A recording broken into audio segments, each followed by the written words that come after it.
রাস্তা দিয়ে টোটো করে কাঁঠাল নিয়ে যাচ্ছিল, খাজা কাঁঠাল বলে দিয়ে গেছে। এবার কেমন হবে কে জানে, ওপর থেকে দেখলে তো আর কিছু বোঝা যায় না। প্রায় 5-6 কেজি মতো আছে। বাড়ির সবাই মিলে আজ কাঁঠাল ভাঙবো। বেশ তো নরম হয়েছে, জানি না ভেতরে পচে গেছে কিনা। এই যে একসঙ্গে বসে কাঁঠাল ভাঙা, এই ছোট ছোট বিষয়গুলো না সবাইকে খুব আনন্দ দেয়। হাতে একটু সর্ষে তেল মেখে নিচ্ছি, বেশ নরম হয়েছে কিন্তু।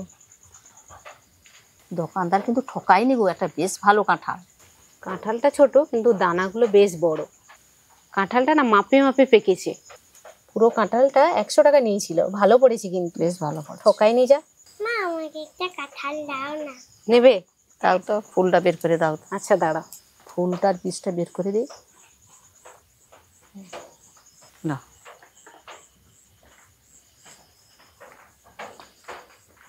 বাবাকে দেবো? দেবো একটা। তিতা কেন রে? কি তেতো বলছিস কেন? ওই খেয়ে বাবা খেয়ে দেখো তো, কই তেতো বলছে, মিছে মিছে বলছে মনে হয়।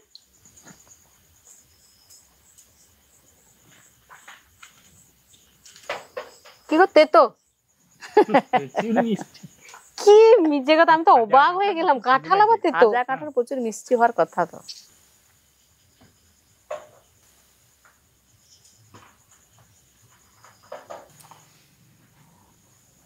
কাঁঠালটা এত পরিমাণ পেকে গেছিল, তড়িঘড়ি করে আজকে রাত্রেই ভাঙলাম, কাল সকালে যদি পচে যায়। এই জন্য আজকে একটা করে সবাই টেস্ট করি, বাকিটা ফ্রিজে রেখে দেবো। সুন্দর করে প্যাকেট করে রেখে দিলে না থেকে যাবে। খাও দেখি মা। বেশ মিষ্টি, ভালো মিষ্টি আছে কাঁঠালটা, দারুণ কাঁঠাল পড়েছে লাগছে, বেশ মিষ্টি। আমি রান্না করছিলাম, দাদা 100 টাকা দিয়ে দেখলাম বান থেকে আনছে। খুশি হয়েছে কিন্তু।